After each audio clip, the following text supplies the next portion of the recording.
There's a lot of obvious, enormous amount of shame and guilt around what I did that brought me to prison.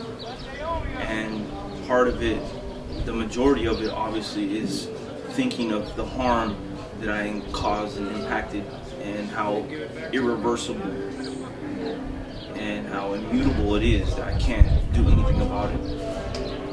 If I look at, after I look at everybody else, if I look at myself, I also look at, I've been in prison longer than I spent more time alive in prison than I did before prison.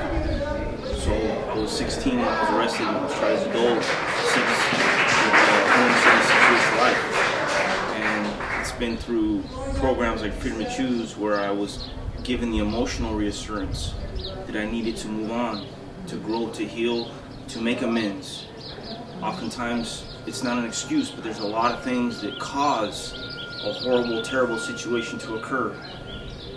And to look at the internal accountability versus the external accountability. Well, when I first came to the very first Freedom to Choose workshop, it was like a giant dam had broken inside of me, and all this love and all this crying and all this healing and all this, a lot of emotions came out. It was like Freedom to Choose coming into the institution is like a huge tidal wave or a giant earthquake inside of you, and it ripples out throughout the whole prison. So where you're in the same spot, but everything's different. So you haven't left prison, but prison's left you, because now you have the freedom to choose not to be in prison in here anymore or in here anymore. When I did a lot of real deep work, and I looked at myself and I did introspection and I learned more and I talked to people more and I shared more, then came the realization that, well, whoever you are and you amplify it, like if you're who you are and you become a billionaire and you get power and prestige, whoever you are on the smallest level is who you're going to be on a greater level. So if you're a good person now, you're going to be a better person. If you're a bad person, then you're going to be worse. So if I am who I am wherever I'm at, and no matter where you're at, there you are, then I create my own version of reality in my mind and in my heart. And however the external circumstances come towards me, that's when and where the freedom to choose moment exists. When something happens, some external force or external, out of the blue, good or bad, how do you take it? How do you respond? How do you accept it? How do you process it? How do you deal with it? How do you cope with it? How do you overcome it? When something really bad happens in your life, your best friend becomes a drug addict. Your soul is crushed. You're terrified. You're going through a lot of harsh emotions. So how do you respond to that? How do you deal with that? What do you do? That's the freedom to choose moment. Realizing that you have the ability to make a choice. And that it's not just the automatic unconscious response that you've been habitually programmed to do, but it's something you can take liberty in, and you can take ownership in, and you can take accountability and responsibility, saying, wait a minute, I don't have to go off the beaten path. I don't have to go downhill just because other people around me are. I can choose differently. I can choose a more moral high ground. I can be a better person. If everyone in my room is bullying somebody, I don't have to do it. I can try to stick up for him or help him or move out of the situation.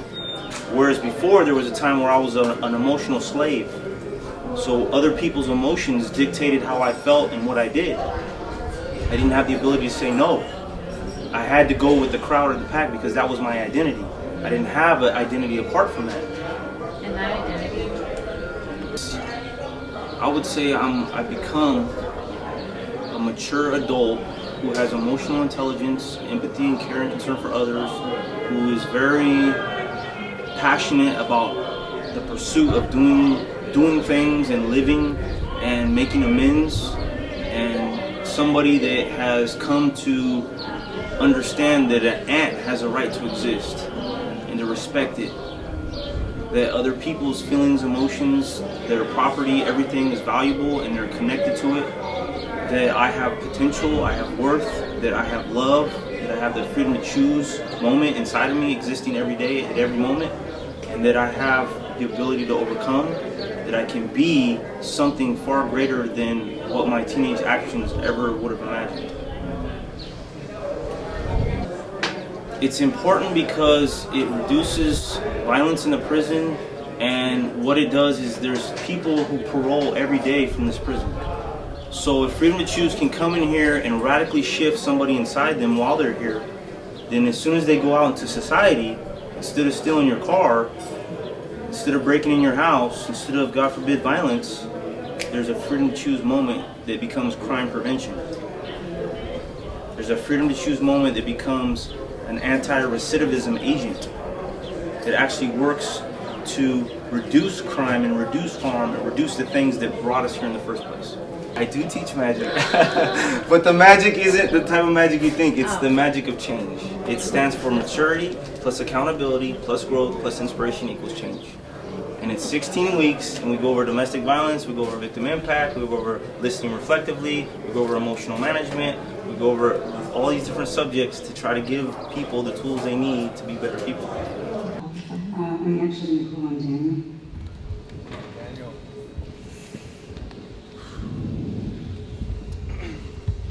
My name is Daniel Henson, and Freedom to Choose, for me, yesterday there was a profound shift in our own suffering, because I believe that there's a difference between external accountability and being put in prison and internal accountability and admitting I did something wrong, and I have to make it as right as I can, make amends and do the right thing and manifest that remorse in my life. So I spend a lot of my time in my life trying to help other people and trying to do things in acts of service as if I could pay down the debt, which I can never pay down. But I've always withheld from myself compassion or forgiveness or anything good because of the guilt and the shame and the humiliation of what I've done.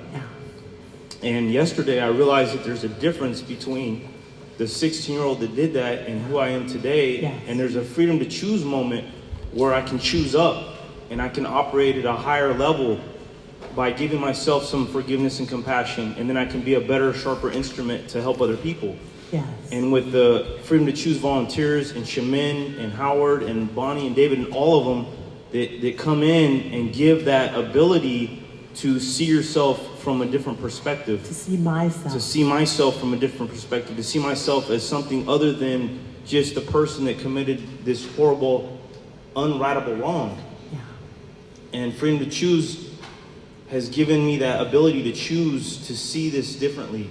Yes. To see the hope, to see the love, to see that there is something positive in the future, and that I'm not 16 anymore. I'm an adult today. Yes. I can be responsible and accountable, and I can have the freedom to choose to forgive and love the person that did what he did. Yes. So I just want to start by saying how much I appreciate what you just shared. And I really appreciate you reflecting back how you are incorporating the Freedom to Choose skills right into your DNA. You are applying it on a practical level, and I hear it in your speaking. And as much as you appreciate us and our coming, what I appreciate is your willingness to do the work. And I hear it each time you come, each time you speak. And there was something you said that I thought was really significant. I heard you talk about the unrightable wrong. And it reminded me of what Bonnie spoke yesterday in her introduction about feeling unredeemable. Unredeemable. That feels very similar. And yet our work here today is about how all of us can take those parts inside that feel unredeemable and really begin to give ourselves the love and compassion and care that is so rightfully ours, despite whatever our behaviors and actions have been. And so I really appreciate you bringing forward what you said, and know that I see you. And I see that really wonderful human being that is standing in redemption right now. So just take a breath and receive that, Daniel. Yeah. How do you relate to Spirit God, your higher power? What do you call that? Freedom to Choose love. So breathe that in. Love works. Just breathe in that love. Yeah. It's profound to me to think that there's the freedom to choose, that there's something other than that unredeemable moment. That there's something that can exist outside of the horrendousness. So, I've thought a lot about this in the years that I've been coming here, and my own process of healing the part of me that felt unredeemable. And, the thing is that we are responsible for our actions, as you said. We all are, we know that. But does it help the world if we hate ourselves? No, it doesn't. And what's really fascinating, we're going to talk about this more a little bit later today, is that there's new research that says that. The people who feel ashamed, who have that darkness and hold on to that, they're actually more likely to be violent, to use drugs and addiction. And more likely to do the same thing again? More likely to reoffend. And so this experiment that we did of shaming people, shaming ourselves, it's not working. There's something that I realized from freedom to choose is that just what you said is that holding on to the guilt of that as if it could be a way of telling everyone how sorry I am, it doesn't work. No. It doesn't work. It's like there's a different way to do it. We become of greater service to the world by demonstrating the loving being that we truly are. Now we can, service is a path to higher consciousness. So that is a valid spiritual path in itself. But if we're constantly trying to repay, as you said, there's no way to change that. No. And we've all done things that we regret. How many can relate to that? You've done something you regret and you wish you could change it. Yeah, and my hand is up. Yeah, so what's happening inside there? Just the realization that there's this freedom to choose something different that's better for myself and other people, and that it's okay to care about or to have compassion towards myself. And that I'm not any less guilty, I'm not any less accountable. Right. I'm just choosing my freedom to choose up, the freedom to choose. In a way, you're choosing a higher level of responsibility, actually. Right? Like, I recognize this. It's not denial anymore. So, and if I could just, this is it's a very big and misunderstood topic. So I just want to mention, and this may or may not make sense, but any behavior any human being has ever done in the history of human beings is something that every human being has the potential to do given the proper circumstances. Does that resonate? That's everybody, that's including myself. To the degree I acknowledge that, I have dominion. To the degree I say that's not possible, or that's something I hide, that then has power over me. Does that resonate? Because that's why shame doesn't work. Shaming doesn't work as a way of helping people resolve this, and it doesn't work. The data is that the high levels of shame more likely to do all kinds of bad things because it's a self. Shame is I've judged my value as a person. I've judged my beingness. So if I'm worthless and I'm despicable, first of all, it's incredibly painful even to say it, right? And secondly, so I'm going to act consistently. If I'm that kind of person behaves this way. We've had interviews with people who've done this work, and they say, now I can see clearly the difference. So, and the only requirement learned for doing this, and you have demonstrated this consistently, is courage. Right? It takes so much courage I'm- to look, to go into that dark closet. Right. And it can be done slowly. And Usually lovingly. it's done slowly over time. You crack the door. It's a process.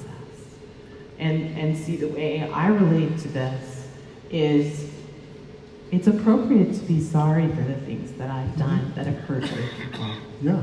And to do my part to try and make that better. And sometimes I can't. Sometimes there's nothing to do. There's nothing I can do. But the real thing that I can take away from that to make a better world, to make for myself and for everyone around me, is to learn from that, everything I can from that mistake so I don't repeat it. And to go on and be the most loving person I can. And it's a process. And I would add that being the most loving person that I can starts with me. Starts with applying loving to that 16-year-old who made that choice. Because he deserves your compassion and your love. Let Because that if come he- up, Danny. It's okay. It's okay. We're holding with you. We're holding with you. Yeah, so just breathe in, breathe love. Breathe in love. Yeah, because this clearing is worth talking about. Yeah. And so everybody can do that. Just breathe in love. You relate to what he's saying. Just breathe in love. In a way, he's doing this work for all of us.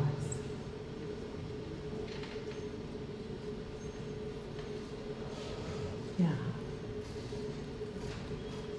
So what I know, Daniel, is if that 16-year-old knew what you know today, he would have made a different choice. He did what he did because that's all he knew at the time. Yeah, is that right? Just let that come Just up. let that come up. It's okay. It's okay to let this go. Let it go. Yeah, she really did something important there. Yeah. You're doing great. Right with you, Daniel. So everybody just keep breathing in love, breathing in peace. We all have places inside that relate to this.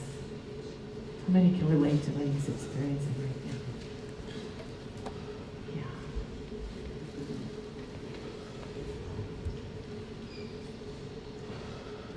Yeah.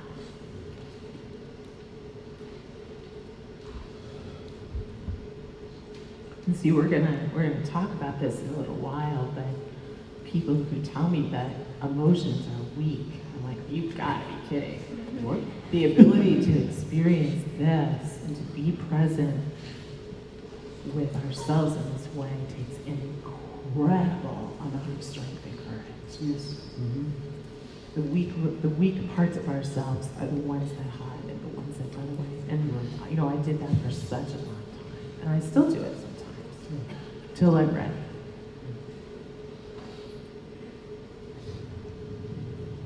How are you? What's going on? Better? Yeah. Yeah. So you know, because you've done this work for a few years here, right? So you know there's some, and we'll cover this if you're new. There's some judgments in there, right? That you made. Yeah, so we're going to go into a process that's going to support you in taking this to the next Level. step. What is your intention for today, Daniel? Healing, growth, and release. Yeah.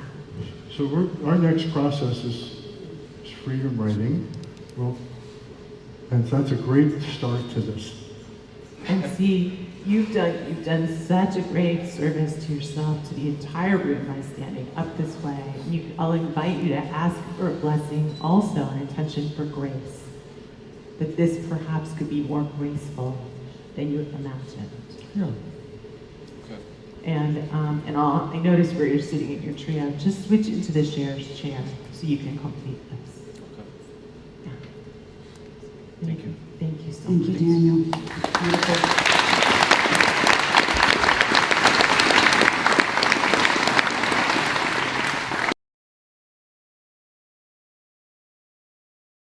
You know, know, you can sing or laugh or dance or be silly or goofy, and it's okay in that context. Whereas on a violent prison yard, it's not okay, it's not appropriate. You know, you can't really act out, you can't be yourself, you can't sing or dance or laugh. But when you're in an environment like this, where there's an event with music, with people, it's like, you know, it's okay to be you.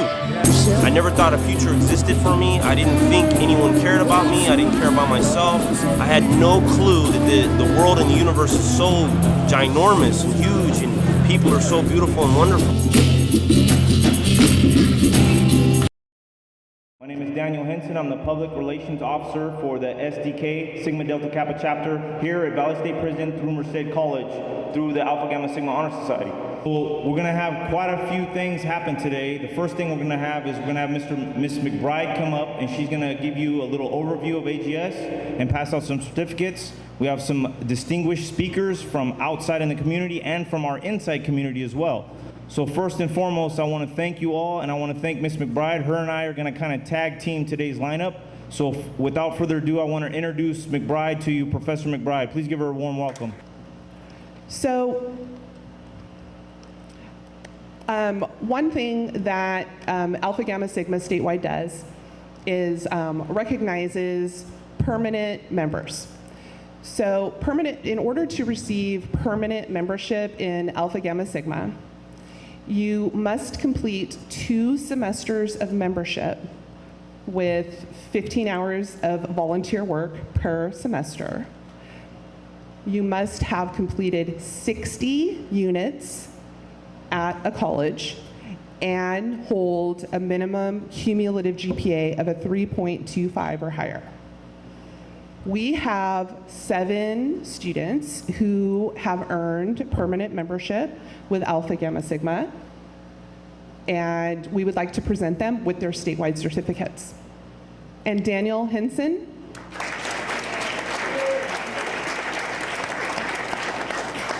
Next up, we have a brand new to Merced College student, Mr. Richard Salazar. Please give him a warm welcome. Come on up here. Yeah, Richard. Excellent job. Now I'm very proud to introduce to you one of our Sigma Delta Kappa members, Mr. Benjamin Franson, who is one of our super seniors. He's a screenplay writer. He does all kinds of different things with books and writing poetry, and he inspires others. So let's give him a warm welcome. Thank you, Mr. Benjamin. Come on up.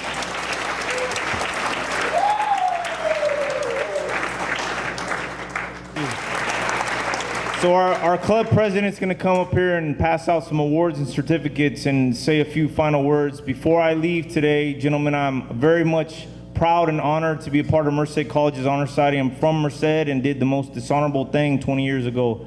And to have come this far and to have redemption through rehabilitation and redemption through education through Merced College is the greatest honor of my life, is to be a part of this program. And I'm so grateful and humbled to all of you men who make it possible, that put in the studying, the hard works. David Flores cut out every letter of this and made this banner for us. You know, there's a lot of things that people do, acts of service and kindness, that keep things going around here to give hope. And we also have the best college coordinator ever, Ms. Z back there, who tries to hide. Z, Miss Z, Miss Z. Thank you, Miss Z. And we have our liaison from Merced College to Valley State Prison, as you know, Professor McBride. She drives all over, does all kinds of emails and phone calls and faxes and headaches and nightmares and 20 lists, and then she loses it and has to do another list. But she is our advisor as well as the advisor for our three. Can you 3 stand up, please? These are our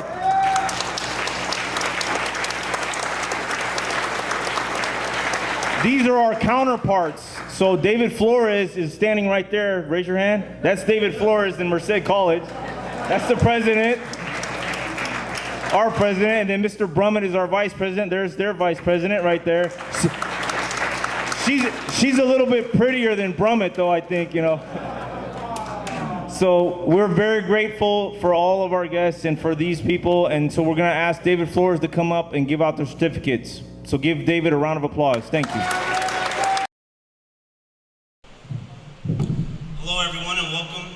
Arts and Corrections here at Valley State Prison, sponsored by ACTA, Alliance for California Traditional Arts. We're very honored here to have people from the Fresno County Arts Council back here. Lilia. Thank you. Of course, you know we have Michael McCarty here, the storyteller. Vital Flores and his crew from LA. They came all the way up here. What we're going to do today is we're going to have Michael McCarty's storytelling class come up here and give about 5 stories. We're going to have a couple songs from Mr. George Carter. Then we'll have some more stories. Then we'll turn it over to the next segment, which will be Marsha Jones and the Gospel Choir. Marsha Jones, thank you. From Texas.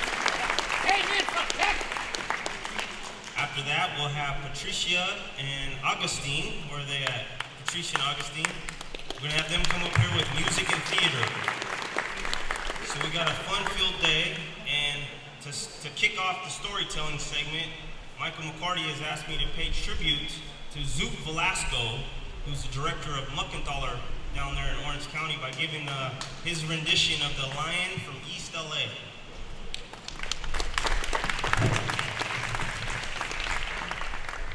So, down in Anaheim in Orange County, before it was populated, you had a lion tribe living down there. And there was this pride of lions roam around, free as can be. And one day, settlers started coming. They started encroaching upon the lion's territory. So the lion says to himself, you know what? I'm gonna go back to Africa and find my roots. So he jumps on this barge, he sails all the way to Africa. He gets off, he starts walking around in Africa. He's arrived. So he's going around and he sees this leopard up in a tree. He says, hey, you, Spots, get down here, Holmes. Tell me, who is the king of the jungle? And the leopard jumps down and goes and looks at him and goes, well, you are, boss. He goes, that's right, you may go. So the lion's going along, and he sees a giraffe. He looks up, hey, you, long neck, get down here. Right here, Holmes. Tell me, who is the king of the jungle? And the giraffe goes, well, you are, boss. That's right, you may go. And he's going along. He sees this big old elephant making a muss in a mud puddle, making a big old mess. He says, hey, Jumpy George, hey, you. Hey, I'm talking to you. Who is the king of the jungle? And the elephant ignores him. He doesn't even look at him at all. So he tells him again, he runs around to the side of him, he says, hey, you long nose, hey, I'm talking to you, Vato Loco, who is the king of the jungle? And the elephant reaches down with his trunk, wraps it around the lion, takes the lion, boom, boom, boom, boom, looks at him, boom, boom, boom. Then he looks at him again, and the lion goes, hey, Holmes, you don't have to get angry just because you don't know the answer.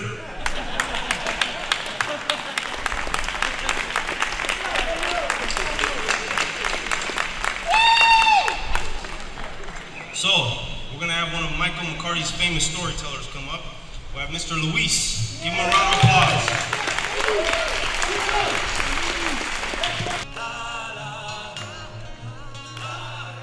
When Marsha came in, I would come into her class and it would just be a terrible day. And she'd start singing, hold on, change is coming. And it would just carry me through the week. And I would just be like, oh my goodness. And I'd start feeling down or low, and then I'd hear her voice and her smile, and I'd, hold on, change is coming. Sometimes just having some hope, having somebody come into the prison and say, you're not worthless. You know, you might have been set aside from society and kicked out, and you're a castaway right now, but there's some redemptive value in you. You're still a human being. There's intrinsic value, meaning, and worth in you. And you can still overcome, you can still change, and there's a lot of people that believe in second chances. There's a lot of people that believe that you can be forgiven. And of course, a lot of that comes from faith and religious backgrounds, but it also, in acting, you have the ability to utilize whatever your life experience is and grow from it and learn emotional regulation, and learn to channel all that energy or that pain or that hurt into something creative, something beautiful, an art piece, a song, a performance on stage, you know, something of that magnitude. So, real quick, before the choir starts, we want to say thank you again to Mr. Michael McCarty. Can you please come up here? That was the conclusion of our storytelling segment. Oh, you're welcome, guys. Let me tell you, it's been a blast. There's a human tendency. You make judgments about people. Somebody's been to prison. Ooh. People change. People can change. And people want to change. Sometimes people want to change. Be alright. Amen. Praise God. That's my boy right here. That's right. So that's what I got for y'all, man. Don't forget about us in here. Honey, we found love where we are, and baby, we found love right where we are. Thank you. That's it.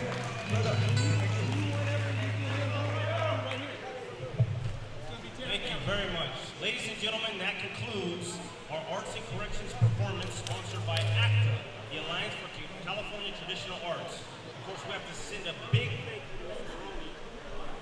Thank you. Thank you, Ms. Baroni. And to everybody else that helped put this show together. Thank you. To the youth of the community, I would like to say that you have options, that there are more things that you can do and be a part of than you realize. You're gonna live to be 18. You're gonna live to be 18 and you're gonna have a future. You matter. You really, truly do matter. You may feel like you're ignored or you're incompetent or you may feel like you're excluded, but the truth is you really matter and those are just feelings. Patience is a superpower. If you wait and combine that with working hard, you will accomplish what you wish to in life, which leads me to goals. You need to have some goals. What are 3 things that you can do today, next week, and next month to help you in your life? As a youth, I came to prison at 16 years old. I was tried as an adult and I was sentenced to 176 years to life. You don't have to go through that. Tomorrow will come. You will be 18. You can live a better life. Who cares if people are making fun of you for doing the right thing, for not drinking, not getting high? It doesn't matter. Would you rather be living in an apartment, having a job and a girlfriend? Or would you rather be living in a bathroom stuffed in there with other dudes that nobody can stand each other and you can't do anything you want to do? The choice is yours. You matter. Your life can make a difference. Your life matters. Take it one day at a time. Domestic violence program is changing lives inside prison walls. Today, 23 inmates became the first graduating class of that program. Action News reporter Joey Barr joins us live now with the restorative justice happening at Valley State Prison in Chowchilla. Joe? Liz Warren, the prison says this program is the only one of its kind. The goal is to reduce recidivism, to break the cycle of violence, and in some cases, give inmates a chance to reconcile with their victims. Inside a prison, it's easy to lose hope, but in this room, inmates have something to celebrate. A graduation, complete with a cap and gown, something Daniel Henson never thought he'd wear. He's been behind bars since he was 16. There's nothing I can really say other than that I am guilty and I did a horrible, terrible thing. In 1998, he was convicted of murdering 4 people in Merced County. His dad, his stepmom, his brother, and his sister. And he was sentenced to 176 years to life in prison. Nothing else matters in my life except to show my repentance, to show my remorse. That's why he's here with 22 other inmates and a woman named Tina Rodriguez. For the past 52 weeks, she's been working with them, helping them face their crimes and understand the pain they've caused. I wanted to go beyond numbers. I wanted to give them a name, and with each name, I wanted to hear their story. A lot of memories of how he hurt me. Rodriguez has her own story. She was a victim of domestic violence and sexual abuse at a young age. Years later, she reconciled with a man who destroyed her childhood.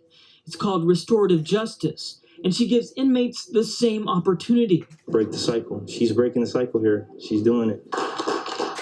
For Henson, this is freedom. He can never take back what he did, but he can move forward and be a positive influence on the people around him. To be able to actually graduate, it has a redeeming quality in it, and it restores some dignity.